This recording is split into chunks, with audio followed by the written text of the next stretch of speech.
Chapter 35. Recruited. David showed up promptly at 8 o'clock and joined Ari in the living room, sitting next to him in front of the picture window. He wasted no time getting down to business. "There are some bizarre aspects to what I'm going to tell you," he began, leaning forward and punctuating the tension in his voice by stroking the knuckles of his strong, restless fingers. The lights had just gone on, illuminating the dome of the rock and the western wall, but the magnificent view was lost on these two. Yakov could be heard rinsing dishes at the sink in the kitchen. "Come on in here," yelled David, a slight edge of irritation in his voice. "Stop pretending you're so busy. You'll be giving advice soon enough, so you might as well get in on the beginning." "I'm not pretending. I am busy, but I'll join you since you insist." Grinning widely, Yakov came into the living room, wiping his hands on the apron he was wearing, and sat down in his favorite spot in the rocker. It was an unwritten law that no one else used that special chair. "First, some background," began David. "You know, of course, at the highest level there is a secret partnership between East and West to form a new world order, and it goes beyond anything Bush or Gorbachev or the Pope imply in their public statements." "I'm aware of that. All they've said so far," agreed Ari, "is that Saddam Hussein's fate will be shared by any other aggressor. We've entered a new era of peace, no tolerance of aggression, and a new era, too, of international banking and trade cooperation and shared wealth with developing nations. That's basically the New World Order as it's been publicly presented. But in fact," continued David, "what they have in mind is a world government with its own military and police force." "Exactly. That's what the consortium that financed me is all about. But I never got that impression from them. I had to find it out for myself." "Okay, we all know that." David leaned back in his chair and spoke slowly. "What if I told you that extraterrestrial intelligences are involved in this whole picture?" His eyes, under half-closed lids, were watching Ari's reaction closely. "Sure, little green men," said Ari with a quick laugh.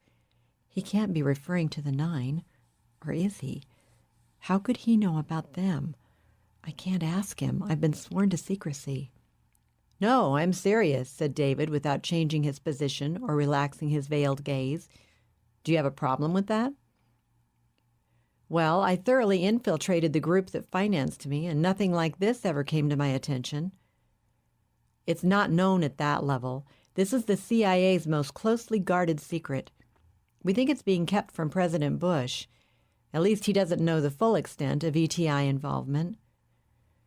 "I suppose it's theoretically possible," admitted Ari, "but it still sounds like science fiction, or the stories cooked up by lunatics, beamed aboard flying saucers and all that garbage. They're not all crazies. We happen to know that the United States is in touch with ETIs at a top-secret psychic research center south of San Francisco near Stanford University. That contact put the Americans far ahead of the Soviets in the race for psychic power. In fact, it's no contest anymore." "You've got solid evidence?" countered Ari cautiously. "I can't even hint at what it is. It could jeopardize our agents. But to answer your question, yes, we have." "If this is really true," exclaimed Ari, "it's the most important development in the history of the planet. It would change everything." "It already has. Why do you think the Soviets had to abandon their plans for world conquest and enter into a partnership with the West? Sure, most of the old-line party members and military men don't know the truth, and the KGB is mostly in the dark. That makes it tough for Gorbachev. He learned about the ETI involvement with the CIA several years ago. How he learned it, we don't know, though we suspect he's had direct contact himself." "You really think so?" interrupted Ari, fascinated by what David, a high-level Mossad agent, was telling him. "There's no other explanation why he wrote Perestroika in 1987, brought the Berlin Wall down, and dissolved the Warsaw Pact. His fear of these entities, who have chosen to work only with the United States so far, has colored every move he's made since then. They're literally forcing Earthlings to get together." "If that's true," mused Ari, "it would answer some questions. I never could understand what motivated Gorby, why he'd tear down everything 70 years of communism had built. Of course, Marxism didn't work, but I thought he'd keep the Kremlin old guard in power and move into a modified socialism. And I couldn't buy the Golitsyn scenario, that it was all a KGB plot to get the West to finance their troubles, then nuke us. Anyway, it's gone too far now. They'll never put Humpty Dumpty back together again. Yes and no, countered David. As far as we're concerned, Anatoly Golitsyn is legit. There's no doubt he was near the top of the KGB when he defected. We've got confirmation of his story, that the KGB planned to dupe the West into financing bankrupt Eastern Bloc satellites by giving them freedom, uniting East and West Germany, bringing down the wall. Solid confirmation? Interrupted Ari. Yep, but we think Gorbachev used that KGB plot as a cover for his own plan. How long he'll retain power as the USSR unravels is anybody's guess, and it isn't all that important. If he's ousted by some internal power play, that might even increase his popularity worldwide, which is where his real interests lie. ETI sharing their power with the CIA, mused Ari thoughtfully. Sounds like a sci-fi thriller, but it does put some of the pieces of the puzzle together. Ari and David sat in thoughtful silence. Yakov had reached out to take a large volume from the coffee table and was leafing through it noisily. So, you think ETIs are actually directing international politics through the U.S. from behind the scenes, and Gorbachev has had to go along with it, summarized Ari slowly. Awesome. Unbelievable. It is awesome, agreed David. Terrifying. In fact, that's the major problem the U.S. faces. How to reveal this contact without causing worldwide panic. Solving that problem is a primary goal of the CIA installation near Stanford. So what's Israel's special concern? The ETIs are very much anti-Israel. No, it's a fact. And recently, Hafez Assad has been stating publicly that he believes in UFOs and that ETIs are the only ones with the capability of achieving a peaceful settlement in the Middle East. I remember reading the interview where he first said that and wondering whether he'd gone out of his mind, Ari mused.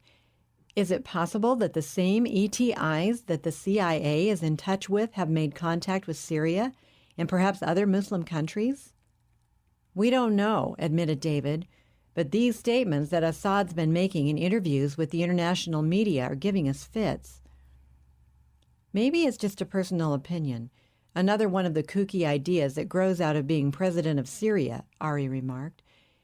I don't see why ETIs, if they ever got to Earth, would be on Syria's side against Israel. Why would they be anti-Israel? David gestured toward Yakov. He could explain that better than I could because he reads the Bible all the time. He even believes it, from cover to cover, as he hastens to tell everyone. Amazingly, these entities see the Bible as a great threat to the New World Order. The Bible says, broke in Yakov, the demons believe and tremble. They've got enough sense to take the Bible seriously, which is more than can be said for either of you. Are you saying the ETIs are demons, and that's why they take the Bible seriously? Demanded David. I am. Even if that's so, which I think is nonsense, countered David quickly, that doesn't mean the ETIs think it's true.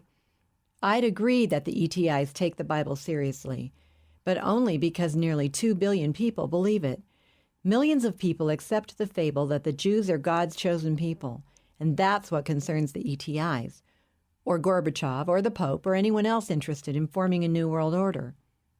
And with good reason, added Ari. Obviously, anybody who's expecting some resurrected Messiah to rule the world from Jerusalem is at odds with the Bush-Gorbachev-John Paul II New World Order that you think the ETIs support. You know what I think of this, cut in Yakov, taking advantage of the opening David had given him.